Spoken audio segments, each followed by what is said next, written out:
be conducting the program today. Just by way of introduction, today, this is the second of the series of webinar series with regard to the National Research Program on Plantation Development. Those of you who are not much in touch with CDS or may not be knowing that there is a unit called the National Research Program on Plantation Development, and we do conduct in-depth research relating to different plantation crops, various issues, socioeconomic issues relating to the plantation crops, tea, coffee, rubber, and spices. And this is one of the ongoing activities that we do conduct occasional webinar series. And Dr. Deepak Mishra is a professor at Jawaharlal Nehru University, one of the senior professors over there, and he's very well known for his studies both regarding to political economy and labor issues relating, especially in the Northeast India as such. He has done in-depth studies on these things. I will not spend more time on Dr. Jayasheelan would be giving a much more detailed introduction to him, and Dr. Jayasheelan would be chairing the session today. He's assistant professor at CDS, and he is also a very well-known expert on labor, especially anthropological studies on labor issues in plantations especially. Very warm welcome to both of you. Now the floor is with you, Dr. Jayasheelan. Thank you. Thanks, Professor Abraham, and I'm really glad that I'm able to get a chance to chair this important section. And I met Professor Deepak Mishra in a conference in Shimla on land question, and I could remember vividly his comments on various papers, and I had a chat with him after the conference on the tea crisis in Assam, and he was then mentioning his book, very important book on the tea crisis, published by Routledge in 2012. I'll mention the book name in a bit.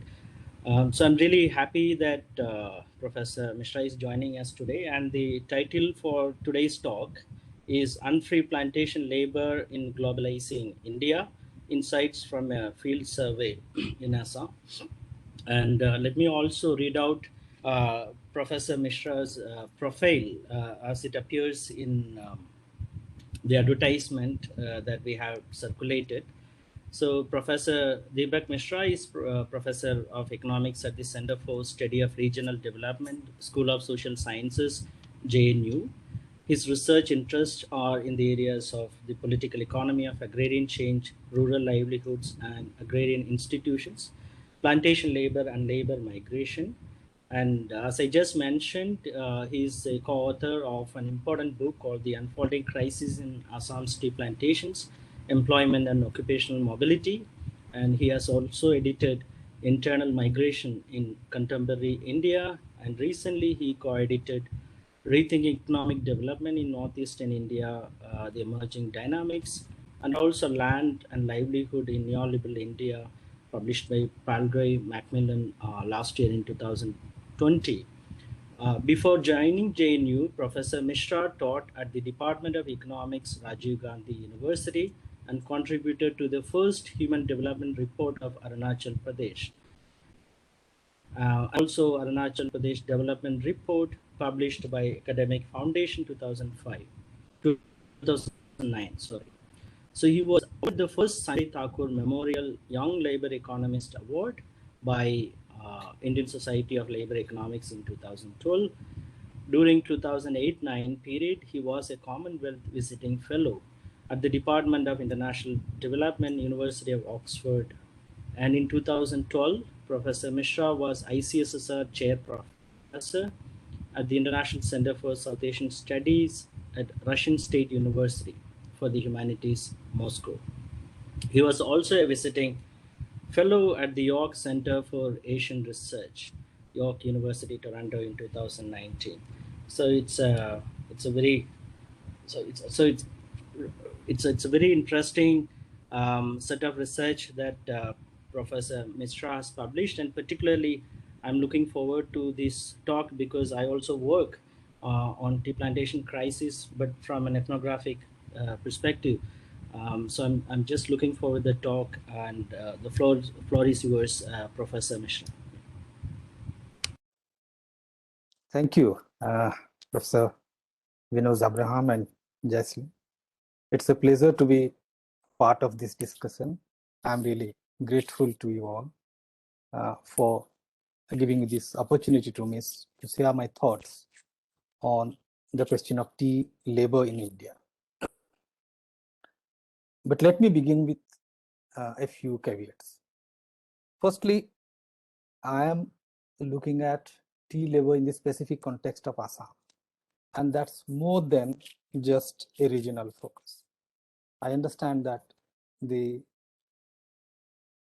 regional variations in the context of plantation economies in India and elsewhere are a significant way to understand what is happening to labor and to the tea sector in general.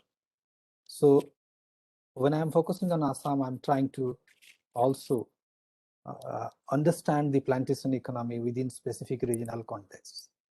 Having said that, I believe that what is happening or what has happened to labor in the tea states of Assam, which will be the focus of my talk today, is not just about labor in Assam, but its implications or its manifestations can be understood only when we understand the question of labor in contemporary India and under contemporary global capitalism. So although I'll be focusing on Assam, I'm aware of the limitations of the observations that I'll be making specifics to Assam, but at the same time, I hope that it will at least open a few windows to understand the question of labor in India in general, at least. Secondly, my work is field work particularly is in fact quite dated. It's part of a It was part of a collaborative effort at the Department of Economics, Rajiv Gandhi University, with my colleagues then, Professor Atul Sharma and Professor Vandana Upadhyay, with whom I did this piece of research. So it was a collaborative work. And although I revisited some of the, I did go to some of the tea gardens in 2016. It was not a revisit of the gardens which we had studied initially. So why then I was actually persuaded by none other than Professor Vinod Abraham. So so I agreed to that because subsequent work by different scholars have convinced me that some of the broad generalizations that we arrived at are probably true, are probably have some significance, even though the fieldwork itself or the secondary data analysis itself has been limited to a particular period. So with these caveats, let me start with sharing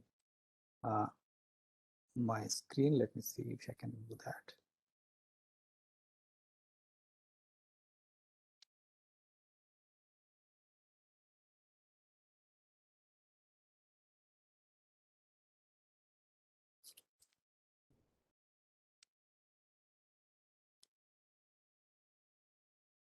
Is it visible? Yeah. Thank you. So let me start by looking at the question of linkages between plantations and globalization. We all know that the contemporary focus of economic development or capitalist development in general has been less to do with agriculture and more to do with other sectors of the economy. Yet, the agrarian questions come again and again to the forefront of understanding the working of global capitalism.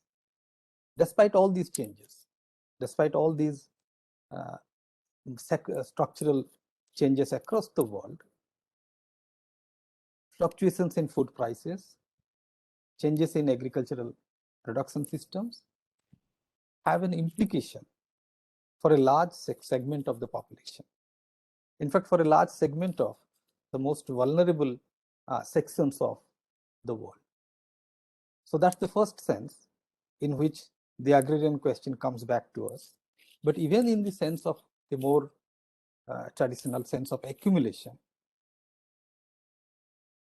changes in agriculture have a profound effect, have a ripple effect throughout the global economy. And that is why time and again we have been confronting the issue of the agricultural sectors in general and to petty commodity production in agriculture in particular in different forms, whether it is a question about livelihoods and poverty, or it is a question about accumulation dynamics under contemporary global capitalism. In their work on imperialism, for example, Prabhat Patnaik and Uscha Patnaik repeatedly remind us that despite all these technological improvements, there is always a limit to which there can be substitutions to the product produced by tropical agriculture, or a limit to which these products can be produced elsewhere in the world, in the metropolitan centers of capital, and hence getting agro products at the cheapest possible prices to meet the consumption demand everywhere, but more particularly at the metropolitan centers of capital, will continue to have some relevance in defining the relations of exchange and the commercialization of agriculture globally. The Agrofood Regimes conception, forwarded by Friedman and McMichael, tries to see the broad regularities in a comparative historical perspective as to what are the rules or what are the broad structures which are governing particular phases of the agro-food situation around the world. Drawing upon the world systems theory, this particular school of thought characterizes the contemporary agro-food situation as a corporate agro-food regimes, referring to the overwhelming control, the overwhelming dominance of corporates in every part of the entire agro-food value chain. So under globalization, as agrarian economies are getting integrated, we also find a greater corporatization of agriculture and control over the agricultural commodity chains, vertical integration of farms, so on and so forth. Although the specific empirical foundations of this argument of this particular school of thought has been questioned by researchers in specific contexts, but by and large, the overwhelming dominance of corporates over the agro-food systems, I think, is a reasonably well-founded characterization of the contemporary agrarian economy under global capitalism.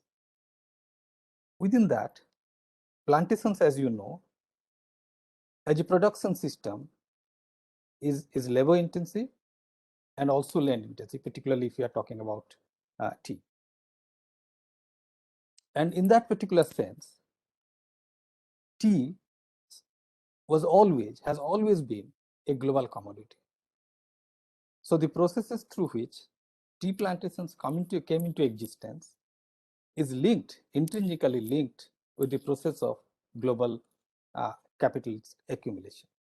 And that is why it is not just historically, but also to understand, not just through the window of the historical evolution of the tea sector, but also to understand the contemporary predicament of tea labor, we need to focus on the global linkages.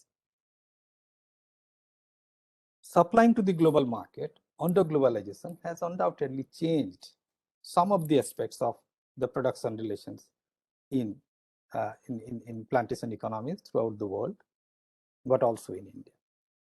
There are new conditions of work which are emerging. There are the new regulatory frameworks which are being put in place. There is a greater emphasis on consumer-driven initiatives to monitor production conditions, particularly in relation to the environmental concerns and labor standards. And this has undoubtedly created a kind of new context in which the tea economy of India is finding itself.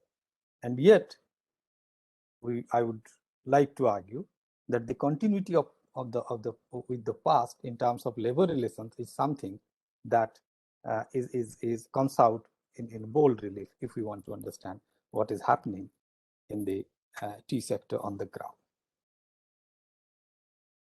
Since 1990s, roughly around 1990s, there is a persistent narrative about the tea sector in crisis. So this, of course, at the moment, probably there is, since 2017, there appears to be a kind of optimism so far as Indian tea industry is concerned. But when we started this work, there was persistent references to the sector in crisis, particularly because of the disintegration of the Soviet Union, which was the largest importer of tea from India. So there was a clear decline in exports. And also it was argued that globalization has created a situation where cheaper tea from other countries are competing with Indian tea, not only in the global market, but also there is a possibility of capturing the domestic market by tea produced from elsewhere. And the underlying concern always, at least in the dominant narratives, was the high cost of production. It still is actually. And the component that is always singled out is the high labor cost associated with the Indian tea industry. Unfavorable rigid labor laws, which increases the cost of production of tea, was almost always mentioned as the primary reason behind the crisis that Indian tea is facing, because the Indian tea sector is facing when the global conditions have changed a lot.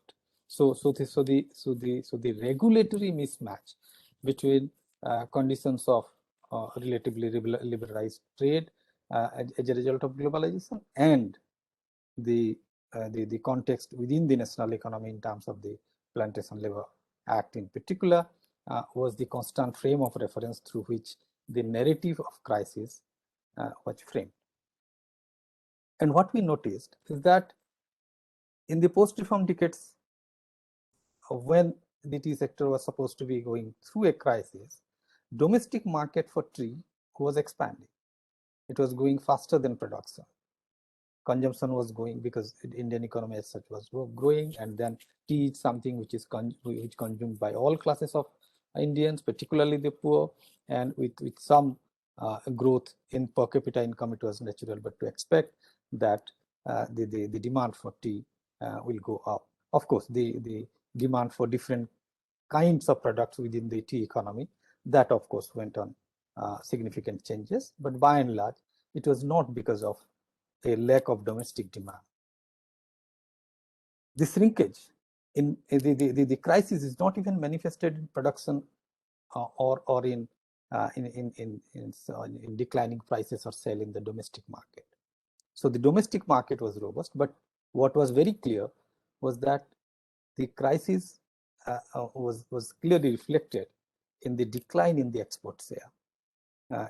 India's share in global tea exports, whether in absolute terms or in value terms, it declined very significantly during this period. Although imports increased, it was still around, less than 3% of the total tea consumed. So probably the crux of the matter was what was happening at the global tea level. Just to give an idea as to what happened during this period, this graph tells us that actually area under tea was expanding in Tamil Nadu. We will see that a little later, but also in Northeast India, primarily because of the growth of and to some extent in West Bengal as well.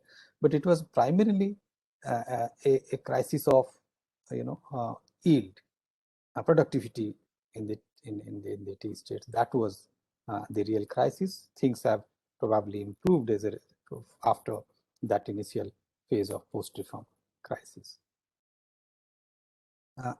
The same thing here. The period that one can focus on is between 1991 to 2000 and 2001 to 2010. We find that yield rate suffered a lot. And then this was the period where actually when we did our study, and then we find that although there has been some recovery, but yield continues to remain a key concern so far as the tea sector.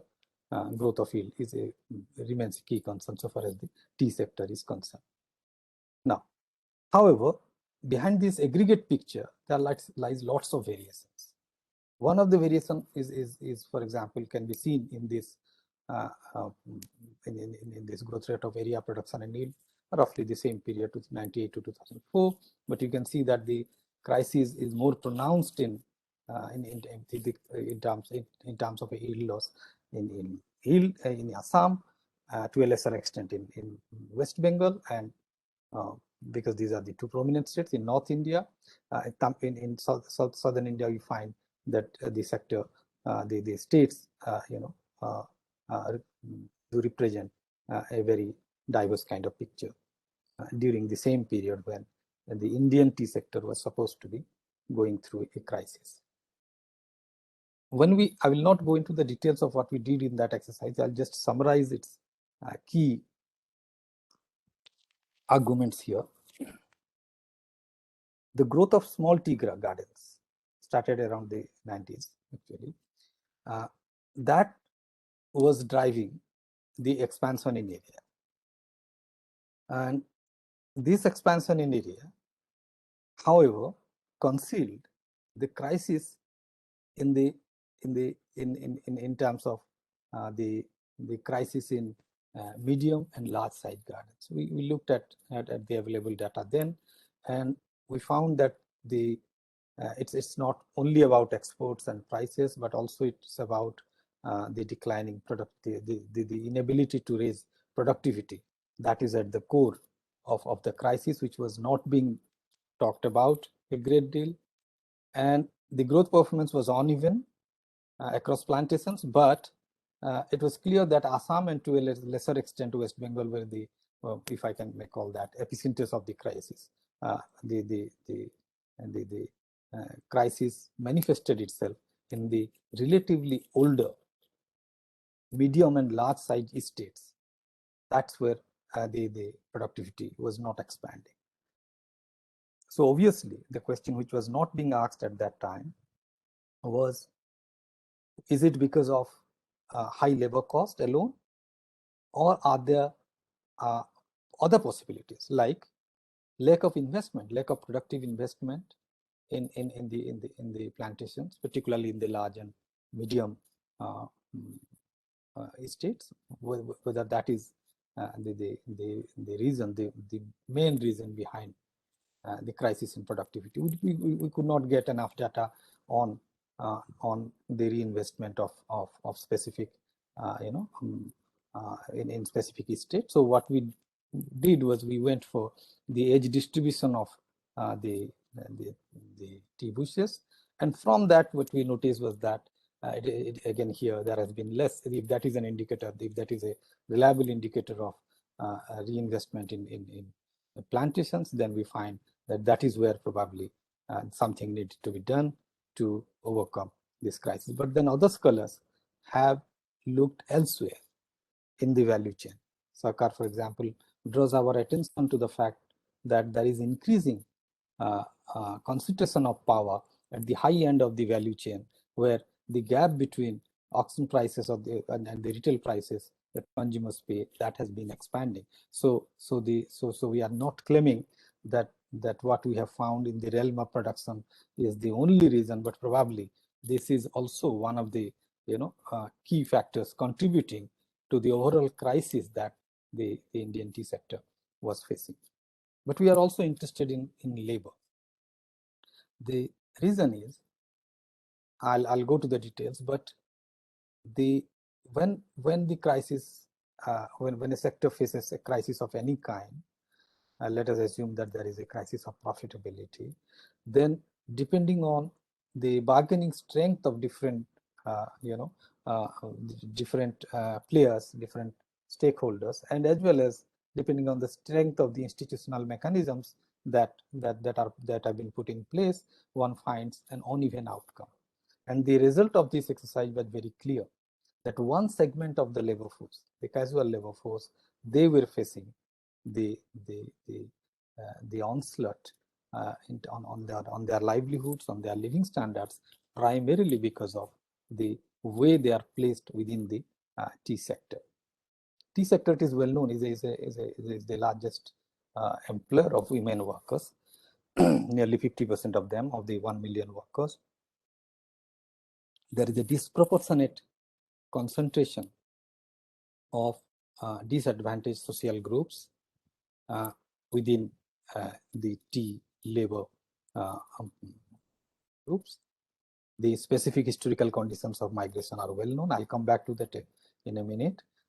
But then this is a fact which remains significant in the face of so many other changes in the tea sector as such.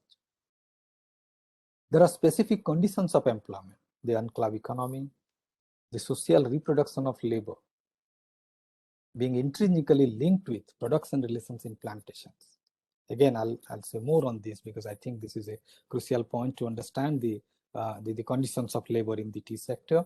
But then the very nature of the production system was not just to create enough land for the plantations, but also to create a supply, a reliable supply of labor for the plantations in the future. Hence, the emphasis on family migration rather than migration of individuals. So it was something which didn't just happen. It was part of the production structure that was created, and hence, in our subsequent analysis, I would like to argue that these linkages between the productive and the reproductive sectors, spheres of life, is something which distinguishes the condition of tea estate laborers in so many different ways.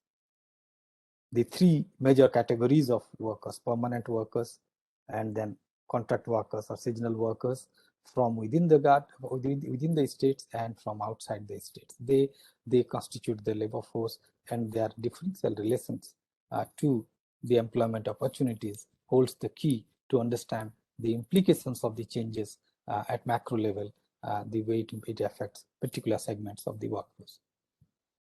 While all this was going on at the macroeconomic level in terms of crisis, labor per hectare, particularly in Assam and West Bengal, were declining. The less and less labor were being used. So although all India level, the growth of labor employment was relatively robust, mainly because of the expansion of employment in Tamil Nadu, in Assam the growth rate has decelerated significantly.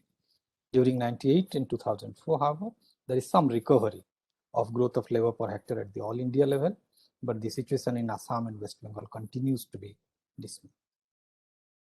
And this is also manifested at a much disaggregated level when we go to the data. So the crisis was being talked about as if it is a crisis of export, as if it is a crisis of prices, as if it is a crisis of facing a particular sector, a very productive sector in the economy, as if it is a crisis of profitability because of rising costs. But at the same time, what was happening on the ground was, of course, a crisis of productivity, but also a very concentrated crisis of employment, so far as the workers employed in the sector are concerned. For those who have been observing the tea sector, probably this slide is redundant, but the way wages are fixed for tea garden laborers and the historical legacy of it provides an opportunity to examine the alternative arguments about labor rights in general. Wages of the tea labor is determined through a process of agreement between employers, government, and trade unions. So there is an institutional structure which is put in place. This is not something which can be called a minimum statutory wage, but it is something which is calculated on the basis of needs. But then there is for historical regions, of course, part of the wages were paid in kind. The dispersed nature of the tea plantations, the limited access of plantation labor to markets in general, the weak presence of the state within the plantations, all these contributed to this understanding, to this arrangement, where a part of the wages are paid in kind. So that is why, although the monetary part of it is fixed through agreement, the entitlements of the workers is fixed through a legislative exercise. What the worker gets ultimately is contingent upon so many different variables that it is difficult to generalize about the amount of wages that workers get at the end of the day. They are entitled to get specified amount of food items and other items, but then these are conditional. In our field survey, we found numerous instances where these are conditional. These are different for the permanent and contract laborers. These are this depends on other factors such as continuous work. The wages are piece rate in on many counts, and then the calculation of piece rate wages are something where lots of ambiguities are there on the ground. So entitlements are calculated for family rather than for individual workers. In other words, it is a regime of ambiguities of different kinds that has been institutionalized through its practice. This is just to see an example, or just to give you an example of what is happening as a result of this exercise, how it is difficult to compare the levels of wages. This is from the Indian Tea Association reports and quoted by different scholars later on. These are for Assam and West Bengal. These are actually the cash part of the wages. The representative of the employers would like us to believe that once you take into account the cost of all the different entitlements that the workers get, probably there is not such a stark difference between what is being proposed or what is being agreed to in these two states and in other parts of the country. But then this is not something which the workers are actually getting. As I was trying to argue a minute before, what the individual worker gets depends on so many other different factors. So this is not necessarily the cost to the employer is not necessarily equal to the entitlement of the workers as such. So in recent years, I would like to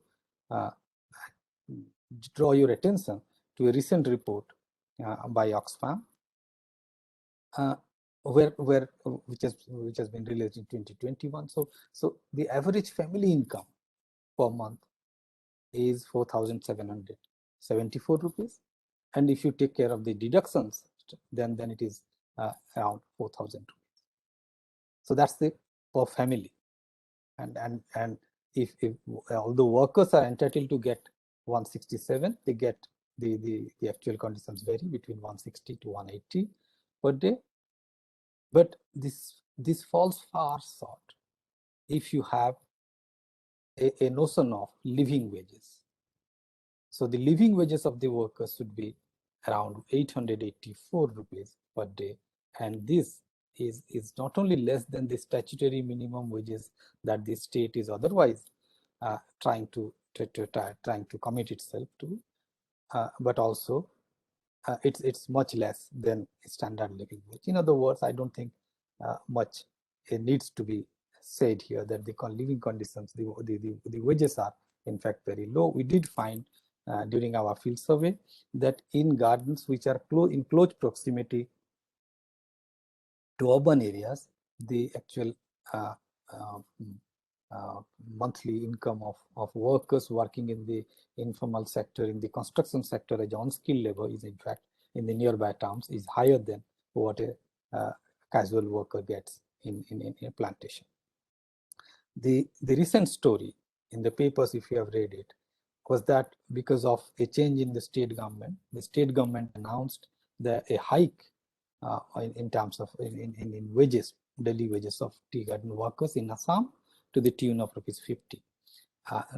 The news was, in fact, it created lots of noise in the pink press, saying that this is going to again destabilize the cost structure of the tea sector. So there was lots of argument put forth in the public domain, arguing that this administrative decision is something which is populist in nature, has not been thought through, and finally it went to court, and I think recently the state government has cancelled that, has withdrawn that order of increasing because of some official irregularities in the process which were noticed. The point that I'm trying to say is that this summarizes, in a sense, the powerlessness of workers in this sector despite other changes. Let me take you to the primary data that we collected, and this is from 3 gardens, 125 workers from each garden. So what it tells us, I'll just talk. We asked about the principal occupation of workers who are residing within the estates and who are residing outside the estate. So tea garden labor are, if you take a loose definition, they consist of those people who have a house, because housing rights were part of the initial agreements. So many of them stay inside the garden. So those who stay inside the garden, but there are others who have moved out of the gardens, and broadly they are also referred to as plantation labor or tea garden labor community.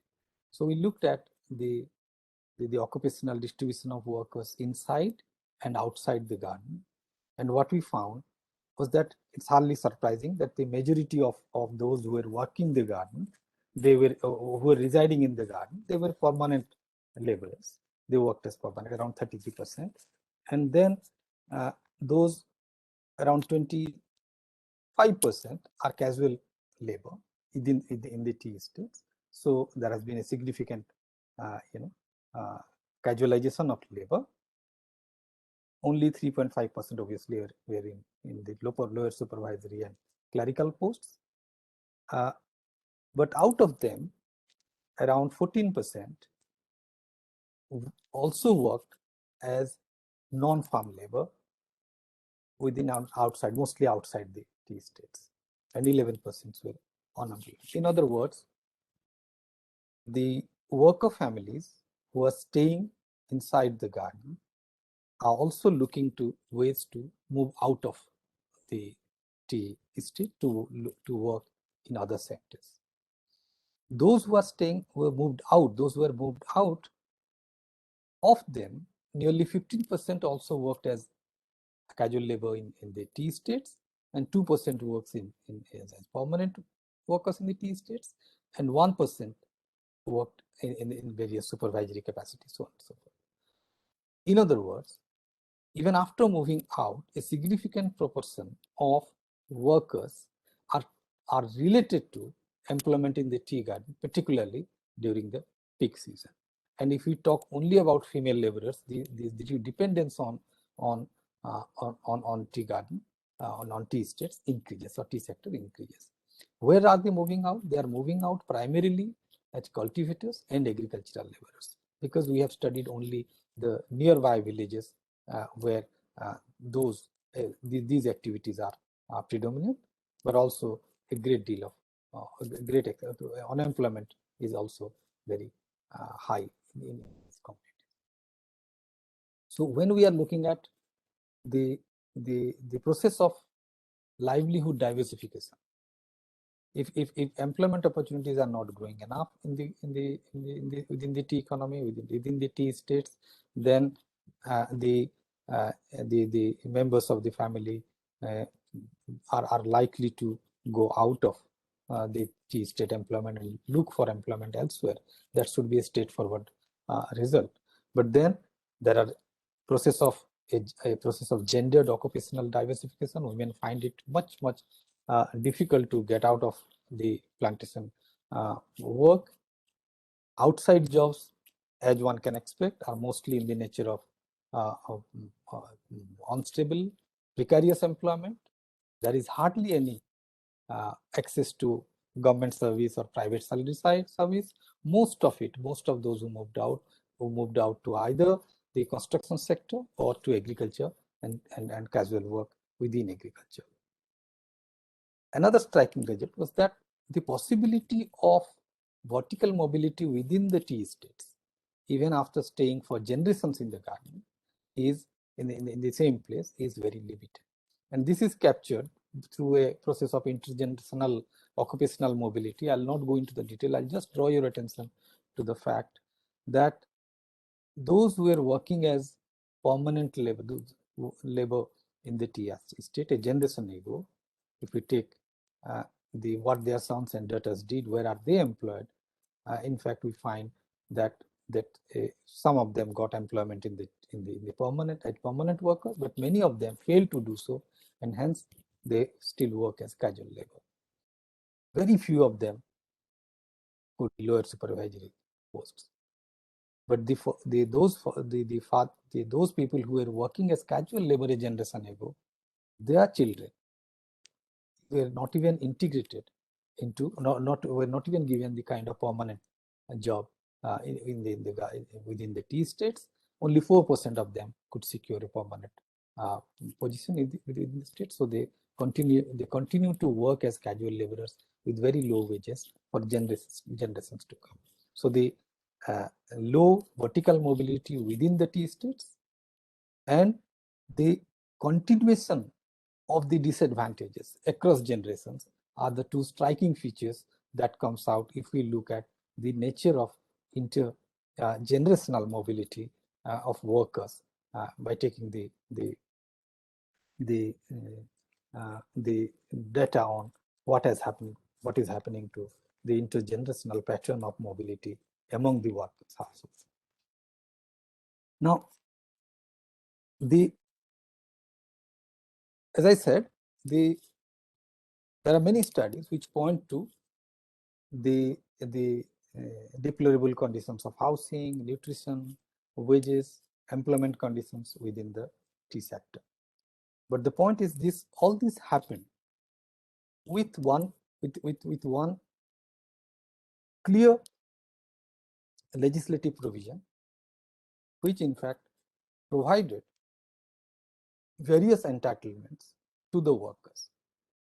As early as in 1951, this Plantation Labor Act was enacted, and whether you talk with the management, whether you talk with the workers, or you look at various micro studies in different years, the conclusion is similar. The provisions of this act were never implemented on the ground, or were, if implemented, these were implemented in such a way that it failed to protect the workers for whose protection this act was enacted. We can talk about the right of housing. We can talk about the right to education. We can talk about the right of women workers. The gap between the provision and what was being practiced, it's so high that it cannot be attributed to some aberrations here and there. It's a systematic feature of the living and working conditions in the tea sector. Over a period of time, the criticism of this act has taken different tunes. So now the criticism is that not only it is increasing the cost of labor for the employers, but also it remarkably fails in terms of protecting the rights of the workers. And hence, this has been characterized as a bad act, a piece of legislation that doesn't do what it is supposed to do. It's not that no investment has been done. We did look into the provisions of these entitlements in the gardens, which in the tea states, which we studied, and we found that even if the structures are there, the structure for the school, the structure for the creche, so on and so forth, the health center. Even if they are there, there is not enough investment, not enough interest even to secure these rights. I'll come back to this point about the institutional structures a little later. Let me talk about now as to why the idea of unfreedom, why the idea of unfree labor, or the concept of unfree labor, I think is a significant entry point to understand this condition of labor in the tea gardens. The historical conditions of migration to the plantations is too well known. But at the same time, on the basis of what I have done, what the work that I have done in Eastern India, in Central India, in the KBK region of Odisha to be in particular, this fundamental disadvantages comes in bold relief.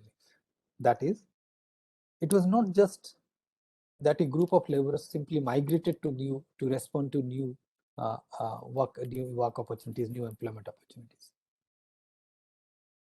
It was the colonial extractive economies, the commercialization of the need economies of the predominantly scheduled tribe populations, the history of enclosures, the history of the princely states during the entire colonial period, trying to reduce the rights to forest, water, and forest products, and trying to commercialize the agri-food systems. That created the vulnerabilities which forced people to move out, and it was during a period of, in fact, repeated crop failure and droughts, hunger, that created initial migration, apart from the other factors that we know existed played a role in creation of this labor force. The question is not, this is something which is part of our historical understanding of the creation of labor force, but is it just a historical fact, or are there sufficient indication of the continuing significance of these factors which created the process of disposition and process of out migration together, that creates the conditions of vulnerability that we experience today? The production relations and the reproduction of labor getting intertwined, co-determined, it's something which might have been created in the past, but it has an overwhelming significance in understanding contemporary labor relations, particularly in the states. The ethnicized labor relations, in which a part of the labor force is continuously characterized as the other, as migrant, even after generations of settling in a particular location, it's something which I would say is which represents the continued significance of historical disadvantages. Let us look at the outcome side, the exit options. This insight is not from what we have observed within the plantation states, but also it is informed by our experience in researching migrant labor and informal labor elsewhere. When labor moves out from plantation, they are not moving out to an anonymous labor market. Whenever they are committing to the towns, nearby towns, that's the first option, most preferred option. They are committing to nearby towns as construction labor. That's because the place to stay, the place which is tied with their identity, continues to be significant for them through this kind of committing. When they move out permanently, more or less permanently out of the plantations, they go to quote-unquote tea labor villages, specific villages where they find a community. Mostly these tea labor villages are also located in the land nearby the tea estate, sometimes within the tea estates. They also outmigrate to road and infrastructure projects in Himalayas. You will find a significant percentage of child domestic workers in the neighboring states, such as Arunachal Pradesh, coming from the tea labor community. You'll also find, particularly in older villages, tea labor villages, you will find Adivasi villages, there is a continuous process of disposition whereby the share of land owned by the tea labor community or the Adivasi community goes declining. All these factors together point to a situation where workers, even when they are moving out, they are moving out in a way that characterizes their continued embeddedness in the kinds of disadvantages which is part of their existence within the gardens, and this has not happened accidentally. The reason to the primary argument to look at these outcomes as the systematic outcomes of a system put in place is because of the following reasons. As I have said, there is a tremendous casualization of workers. New generation of workers are not simply being employed as permanent workers. And this is more so in the case of women workers. So who gets to work, for how long, where, and in which period? These are all questions which are decided at the micro level. And it varies and it works as nodes of control, nodes of controlling labor in the everyday politics of work assignment. So even if you are a casual worker staying inside the garden, you may not get the entitlement to your ration simply because there is a break in what you are in the number of days that you have continuously worked. You might face the situation where there will be a partial shift of costs as wages, tools and instruments, for example. How regularization takes place is a very contested, process within the gardens. The right to organize, the right to association is always contested in different sectors. The tea sector is not an aberration to that. From the power to designate the permanent worker from amongst the family members to decide who is going to have the housing right after the father, it exposes the labor households to the control of the management in a very fundamental sense. Most of the intra-family contestations that we have heard were surrounding this right to housing and the right to permanent job within the garden. Pensions is not something which just comes to you. It's a protracted process of negotiating, bargaining that finally leads to and other processes that leads to finally, the outcome that you might get pension. In other words, family, housing, nutrition, education, for example, even when there are schools, the possibility of joining higher education is very limited for the children of the workers who are particularly in the remote locations. There might be a primary school around nearby, but if they want to pursue higher studies, the schools are far away. The nature of the location of gardens is thus such that unless the management cooperates, the access to education, particularly in the higher classes, is limited. There used to be a long tradition of child workers working during the peak season, at least. Increasing international pressure and government pressure has officially reduced that.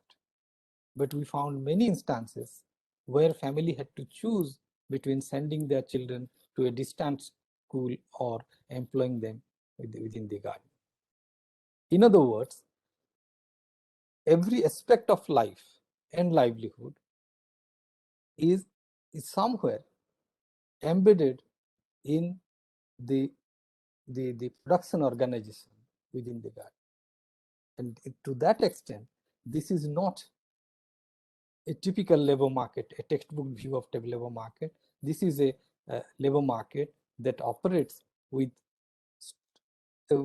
lots of control in the hands of the employers. Let me spend some time here.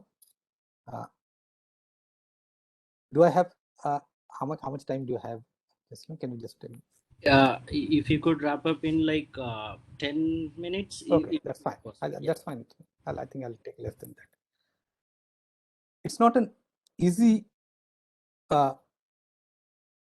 conceptualization to. It's not an easy thing to conceptualize this as free labor. And many of you know that capitalism as a system is defined through the existence of free labor. Free labor in the double sense of the term. It is said, on the one hand, labor should be free from the ownership of means of production, and on the other hand, labor should be free to sell her labor power to any employer. This idea of wage employment, this conceptualization of wage employment, it's supposed to be one of the fundamental characteristics of capitalism as a system.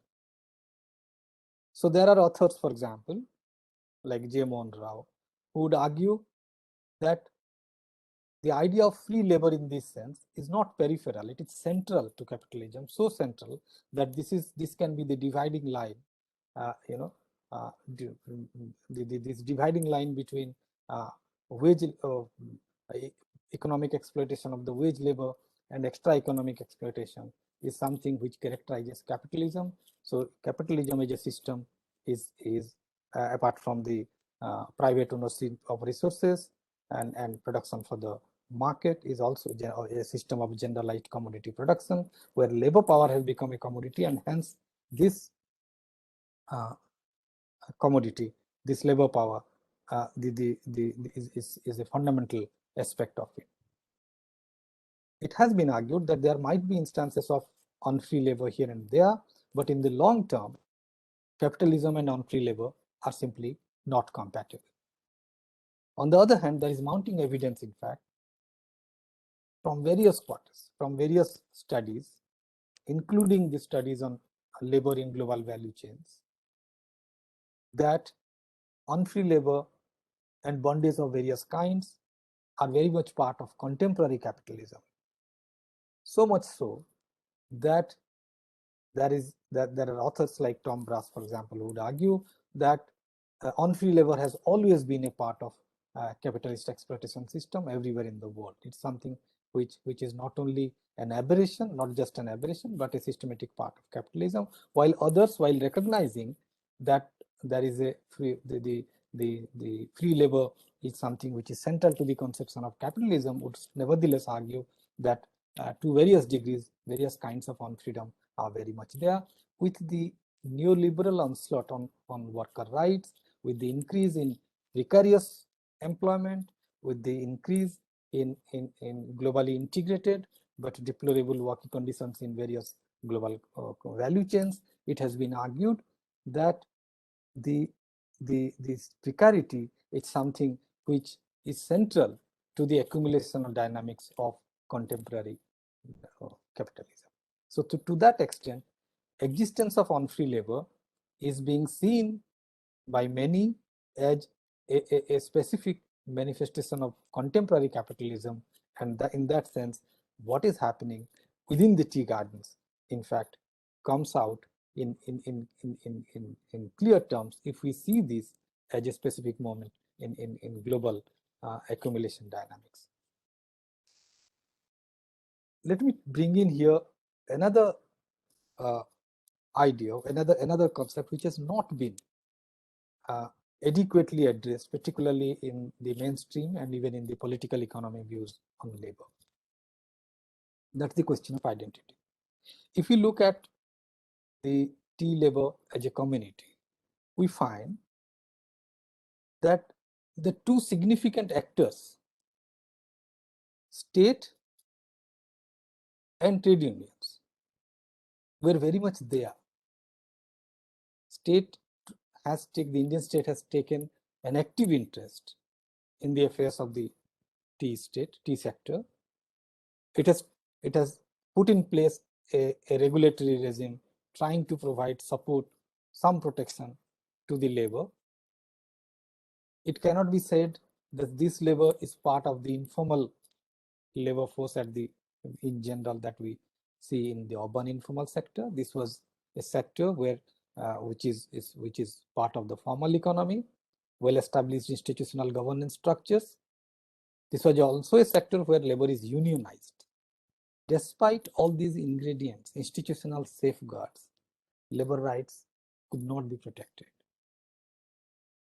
Is it because of the questions of the nature of inherited disadvantages, the ethnicized politics of labor at the ground, which disadvantages certain sections of labor force?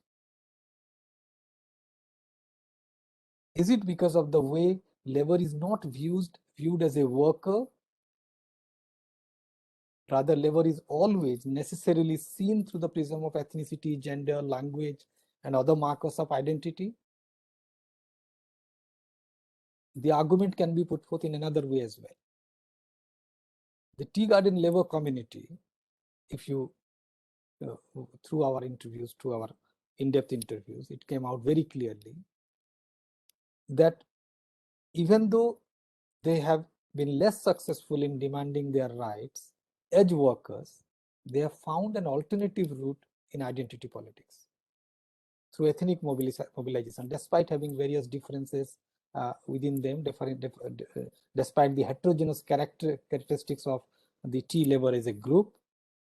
They have mobilized as a community, and an ethnicized polity and an ethnicized governance system have responded well to them. So they have representation, but then they are contesting the state and competing interest through the framework of identity rather than through the framework of labor. There might be various reasons behind that, but this is something that comes out very clearly. A related phenomena is the question of multiple marginalities for conjoint operation, where capitalist exploitation works with, blends, makes use of, recreates, reinvents pre-existing identities, pre-existing non-market institutional forms to its advantage. So in that sense, it has been argued by many that the cumulative disadvantages of identity-based exploitation in terms of social exclusion, in terms of adverse inclusion and fragmentation of the labor force gets a new lease of life when there is a cutthroat competition at the global level to reduce costs. And the conditions of tea labor that we are finding today is probably because of this. It's not only within the garden, but I just argued that when they are moving out in particular direction, in particular migration streams for a kind of outcomes that is not very different from their conditions within the garden. I will conclude by referring to some general theoretical remarks about the validity of the concept. The unfree labor is often seen through a dichotomy of voluntary and involuntary choices. The mainstream economic analysis, for example, analyzes the labor market outcomes through the prism of voluntary choice of individual workers. On the other hand, emphasis on involuntary nature of entry and exit to labor relations, to labor contracts, is the hallmark of the discussion on freedom. I think the reality exists beyond this dichotomy of voluntary and involuntary. Voluntary, which completely erases the structural constraints that the individual workers face, and involuntary framework almost reduces, nullifies the agency of the workers. So unfree labor rather exists as a continuum, and there are these specific conditions of accumulation under global capitalism sustains these kinds of unfree labor rather than a grand design somewhere. So global capitalism is not only compatible with such unfree labor, unless society and state and other actors take concrete steps, this is soon becoming too mainstream across numerous sectors in different parts of the world. Along with global integration, along with global commodity flows, we are finding the unfreedom of various or unfree labor in various manifestations being very much part of the labor process.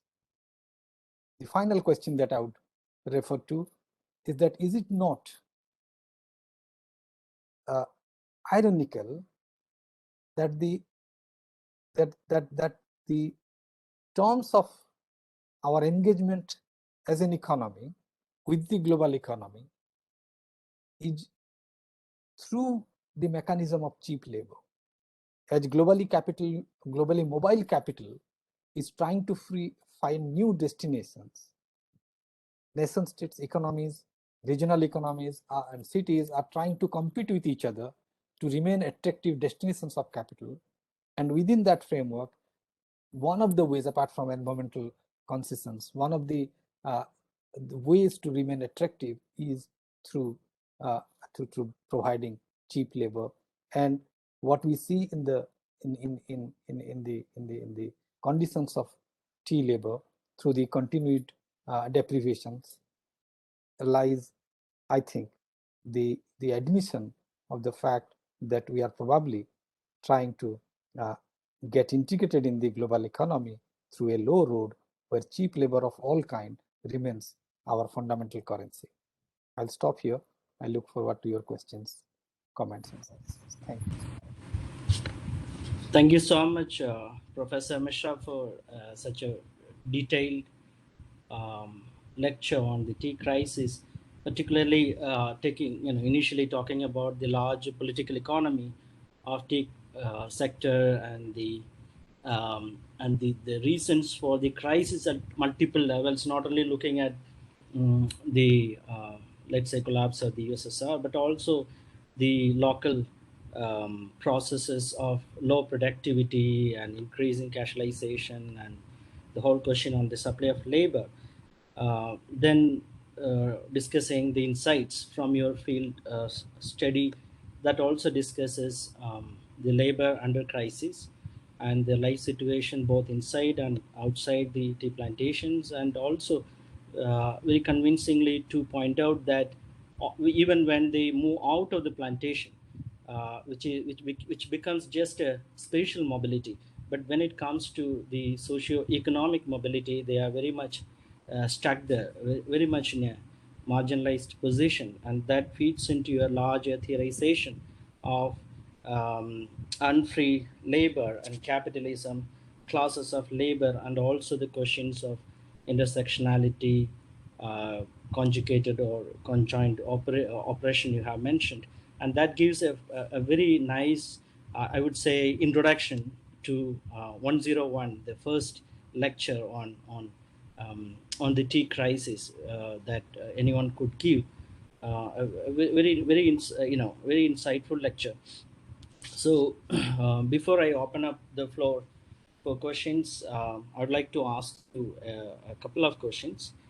One is on how the newly proposed labor codes are going to affect both the tea as a sector and also the labor population in Assam. That's one question, and another question is on the your theoretical formulation on the difference between unfree labor and neo-bondage. It seemed to me a little bit that what Bremen, for example, talks about neo-bondage, covers also the complexities of, um, you know, moving beyond the dichotomy of free versus unfree, or voluntary versus coerced labor. So how do you differentiate your own formulation with that of Bremen? So before I pass on the mic to you, in the meantime, I suggest that if anyone wants to ask question, if you could put an into mark into the chat box, it is easier for me to notice that than raising hands. So I suggest if you have any questions, please put an into mark and I will call your names. Yeah. So Professor Mishra, do you want to respond or? I can respond to the two excellent questions. The labor courts have taken away the crux of the Plantation Labor Act, and then they have put it as part of the occupational and health codes. Okay, so I've to be honest, I have not seen in detail, because the rules, I mean the details would come when the rules are framed. But then there is something which bothers me, that is the, and this is related to also your conceptual question, the nature of unfreedom, I would argue, is rooted in the way the life choices of individuals working in a particular sector is being determined by the control that capital has over labor. Now, we are moving away from a framework in labor rights where the industry was being made responsible for maintaining labor standard, and the state was supposed to be the play a supervisory role. We are gradually moving into a situation where the state is less and less inclined to monitor, to supervise. I mean, it might look cynical, but given the fact that when a robust framework was not implemented on the ground because of poor supervision and poor political will, I do not see as a diluted framework of labor right how it will be implemented on the ground. However, since there will be an overhaul, I hope that there will be one fundamental problem will be addressed, and that is the separation of responsibilities between the state and the tea state management. And then and some in some ways the representatives of the employers have been arguing about it as well. So far as the other sectors are concerned, various economic rights of individuals, including the workers, are taken care of by the state. In this case, however, for historical reasons, it is the management which was being asked to take care of the various entitlements leading to education, health.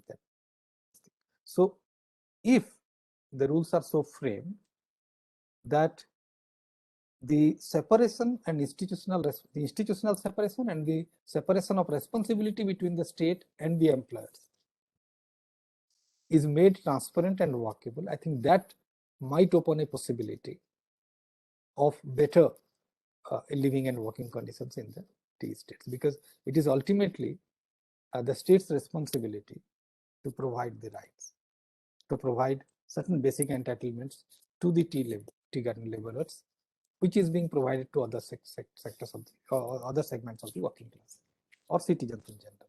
Coming to your second question, the difference between, I mean, the conceptual difference between a neo-bondage and which is a framework to understand, I think, is a useful framework to understand the conditions of unfreedom prevailing in India's informal economy, is the question of continued dependence. Continued dependence might manifest itself in various ways, and one of the way it is being understood is through, for example, debt bondage. if we take that definition of unfreedom, if we mean unfreedom as simply leading to a bondage in term which is maybe new, but which also manifests itself through debt, then probably the much of the tea labor sector, labor segment would not be called unfree labor if that becomes our paramount instrument, paramount indicator to divide free and unfree labor.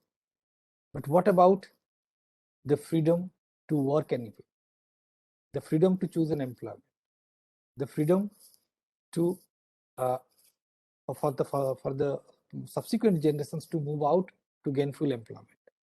If those are restricted, then in a larger sense, in a non-dualistic sense, I think unfreedom can accommodate that, or unfree labor. In fact, there are some authors who try to distinguish even between unfreedom, which can be compatible with individualistic notions of workers, than unfree labor as a class of laborer. I'll go with the latter rather than the former. So various manifestations of unfreedom are part of the labor force, but if we are looking only if, that's why the unfree part is within inverted commas. It will be considered as unfreedom only if we define freedom in the sense of capabilities creation, in the sense of enhancing capabilities, and the restrictions that is put on labor primarily because there is a need for continuous supply of labor, which by the way cannot be employed permanently, but which will be needed definitely during peak season. So that is why the elements of discipline and control, the elements of unfreedom that are built into the system, where there is a guaranteed supply of I would say labor at very cheap prices when there is a need, but otherwise this labor can be is nobody's responsibility. Yeah, thank you. So Professor Vinod Abraham has a question.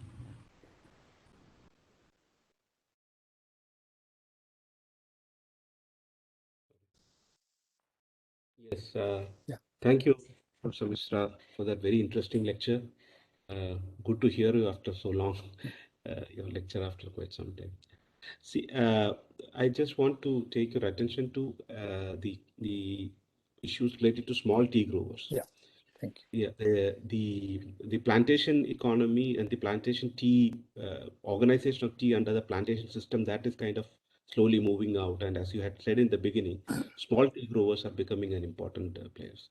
Now, in this particular small tea growers area, labor uh, they I mean it is kind of a self-exploitative kind of a system probably. I'm not very sure, I'm just asking you what is the system, because there is also this along with the what we call the small tea growers who are producing at a small scale, there is also this whole lot of new age mechanisms that try to integrate them into the global trade. Like, for instance, various mechanisms like the fair trading mechanism, then ethical trading, ethical exports, and all. So, how do you see this kind of a mechanism that where do you locate this that in the global capitalist system? Where do you locate this, what we call the small tea growers, and the efforts at the same time to kind of bring in ethical trade into the system as such? Where do you locate this actually?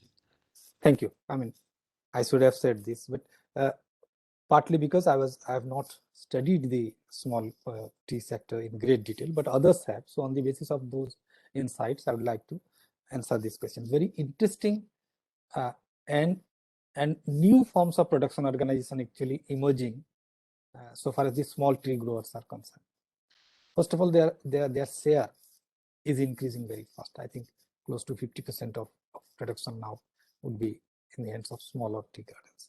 But then at one level, so far as from the perspective of labor, it's just what I described was informalization of a formal sector. This is taking one step further. It's putting an informal economy and competing with it with the formal economy.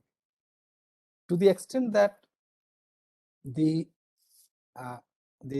small tea growers are also in a sense competing with the large tea estates because they are selling. They have certain advantages. Only with time we can say whether these advantages, by the way, is not necessarily based on self-exploitation. I would say of labor. I would say they would take advantages of informal labor contracts, which is more exploitative. One needs to have, I mean, those who have done field work, I think Anand is here, he might correct me, that if I understand correctly, the same labor force who stay outside but belong to the same ethnic communities, they are working also in the small tea gardens, edge workers, right? So one possibility is greater informalization, greater casualization, and greater exploitation below the radar of state intervention is one way. But that is not the only thing that is happening with small tea growers, if I understand correctly. There are also lots of innovative experiments going on in terms of creating cooperatives, in terms of creating complementarities across different growers, creating commonly owned facilities, and getting integrated with global chains. That's also part of the game. So, and one thing is that when these cooperatives are getting integrated, there is at least at the level of rhetoric, there is a clear emphasis on better, labor standards because of the greater monitoring possibilities through the fair trade institutions, so on and so forth, frameworks and all that. But I'm not very, and at the same time, I'm also apprehensive because of the following thing. Although this, let me confess that this is not the final word on this. We need to study this more. Consumer-driven work, it works well when these two other actors, state and trade unions, are doing their job. If it is a kind of shared, a responsibility, then probably it will work better. Otherwise, we have also seen cases in various micro studies of tea managers or tea plantation management switching between different certification systems. So if there is one certification system, first of all, this cannot be perfect, but even if they are, then there is a possibility of switching. There is a larger political economy concern as well. Consumer-driven systems are not a substitute for the agency that one would expect through a system of institutionalized bargain.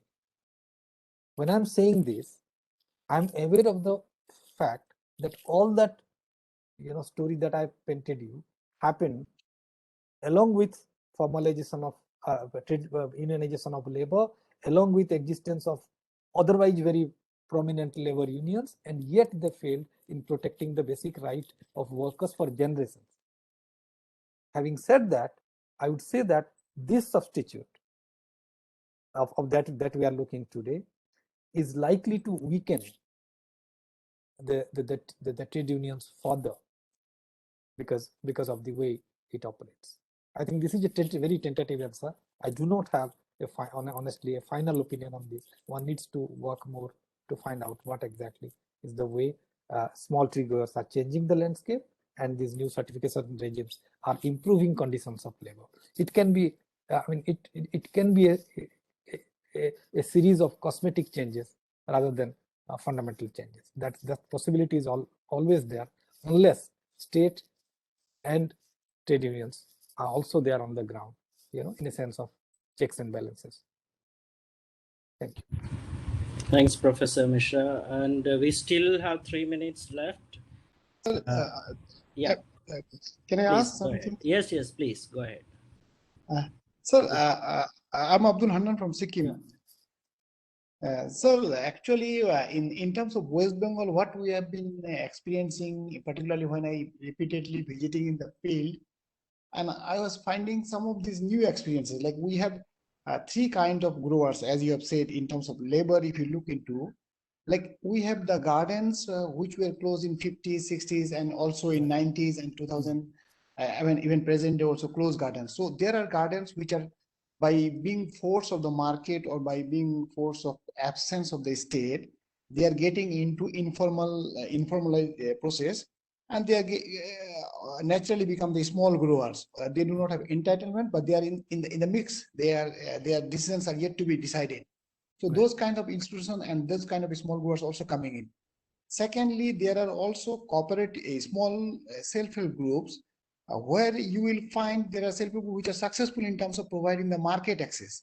But within the self-help groups, you will find there are a lot of dichotomies, that there are power centers, and there is one cannot say evenly distribution, but uneven distribution of power within the organization itself, unlike the cooperatives. Then when we look into the experiences of the southern states, like this Inco factories. Now, Inco factories, which have been in existence since 1960s, and there's it has gone simultaneously with the state sector, and it has also been in existence till today.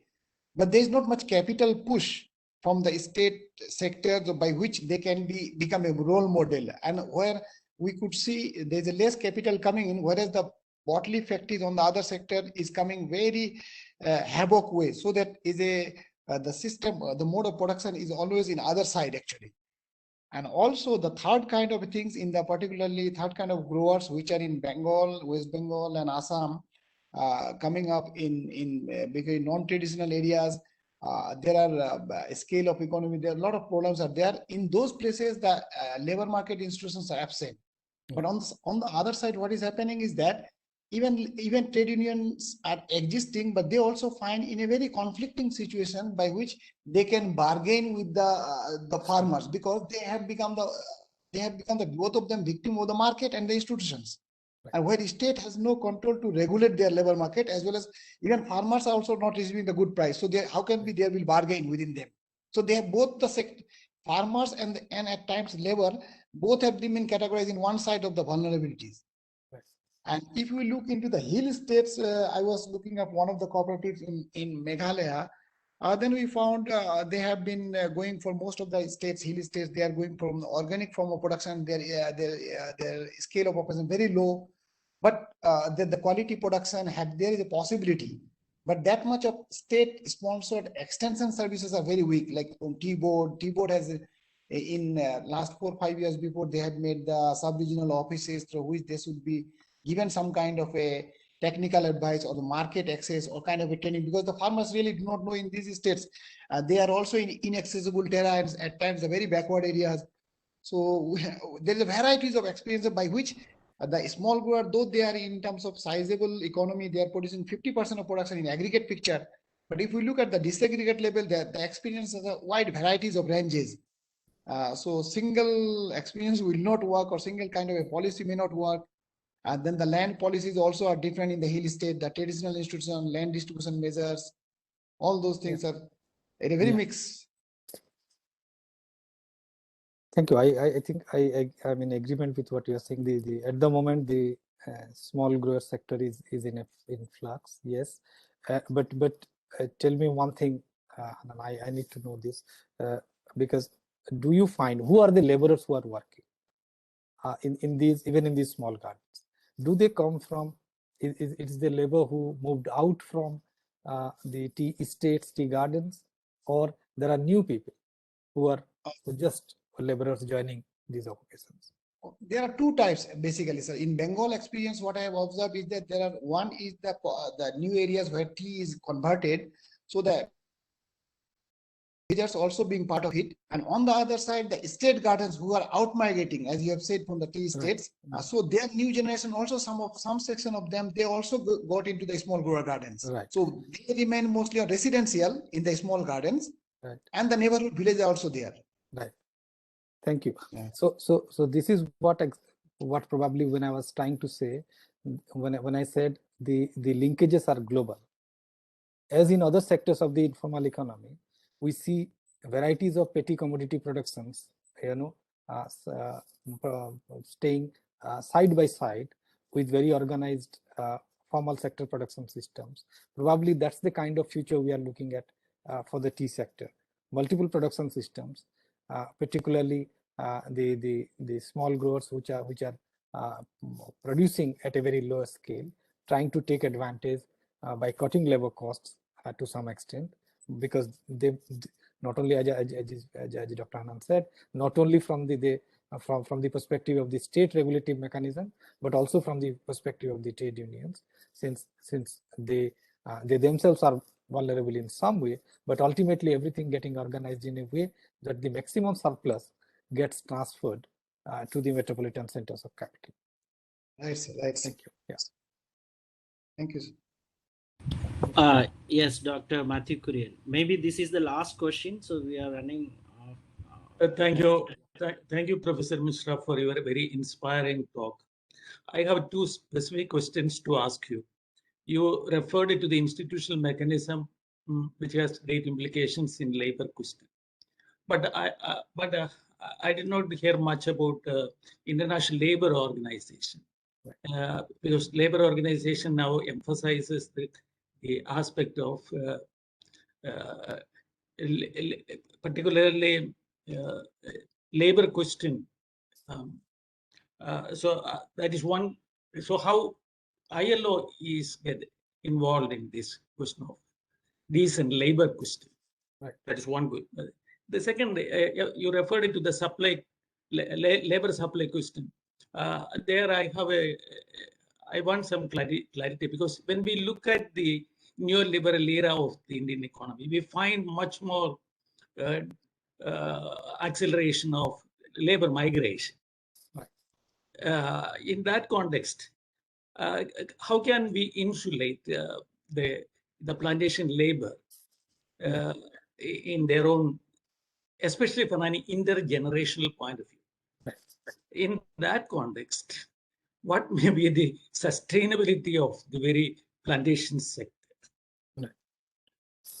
Thank you. Thank you. Thank you, Professor Kurian. Excellent questions. Let me take the second one first.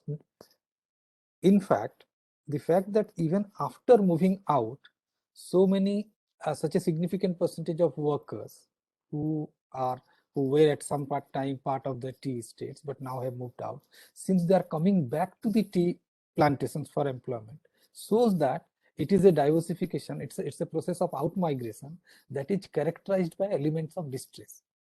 The fact that, I mean, why should they be confined? That's why I asked the question whether others are normally in a labor market, if employment is available, and although the tea garden managers would like to tell us that this is plucking is very skilled job, others cannot do that.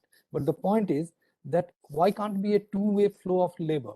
New labor joining these employment opportunities, and those who are working, they should move out to other sectors if employment is available. The point is, when their education, when their nutrition, when the access to information within the plantations are constrained in such a way that it doesn't provide them to move out to better occupations. They move out to the lowest possible, earnings and employment section, earnings and job section within the informal economy, as construction workers under very difficult circumstances, as domestic labor under very difficult circumstances. That in fact is the intergenerational transfer of disadvantages, rather than through this happens in many different parts of the economy. Here it is happening in an institutionalized manner, which has been put in place, where at least the state is aware of the mechanisms which is generating these kind of disadvantages over the years. The second question is about ILO. I think from my perspective, ILO tries to balance. ILO is a pretty mainstream organization which is respected across the board. So if we take that, including states, so the emphasis on precariousness, the emphasis on non-standard forms of work, and particularly the reports on modern slavery. Through these mechanisms, I think ILO is providing a kind of a framework, a kind of benchmark where the nature of contemporary capitalism comes out, the nature of labor under contemporary capitalism comes out very clearly. That it is not an aberration. What we are various micro studies, the kind of precariousness, the kind of disadvantages, this kind of multiple marginalities that we are talking about are not simply stories of specific sectors and specifically disadvantaged population alone. This is a global phenomena, and probably this is, although they do not formulate it in this way, in this language, political economic jargon, I think the fact that even ILO reports are admitting the spread of bondage, the spread of unfreedom, the spread of slavery in their, in modern slavery in some of their reports, that itself speaks volumes about the overwhelming evidence that we have of the disadvantaged nature of work under contemporary capitalism. I mean, while one may critique it as an international organization, but ultimately I believe that it is mobilization of labor at the grassroots with connections throughout the world, because it's a global system ultimately. That is probably is the countervailing power that we are looking at. And if states, particularly developing country states, can be an ally to this process, probably the outcomes will be better. But as of now, I'm not very optimistic about the possibility of states and international organizations standing up for workers' rights in the face of the onslaught of neoliberal globalization.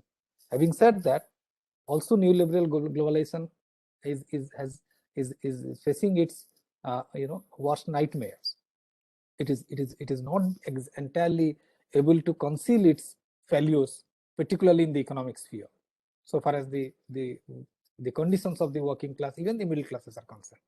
The distinction between formal and informal sector is getting eroded, because the formal sector itself is being, work rights in the formal sector is being attacked day in and day out. So it is also the middle classes, not just the lower work, the unorganized workers, who are facing the crisis. So this this shows that this shows the failure of neoliberal capitalism to present itself as a force of increasing innovation, productivity, and global welfare. But then, in political economic terms, I do not see that there is an effective challenge to this from different parts of the world. That will be nice. Thank you, Professor Mishra. I think we will have to stop here unless there is any announcement from Professor Vinod Abraham, who is the chair of the NRPPD program, which organizes this lecture. Professor Abraham, do you have any announcement, or we just close this session?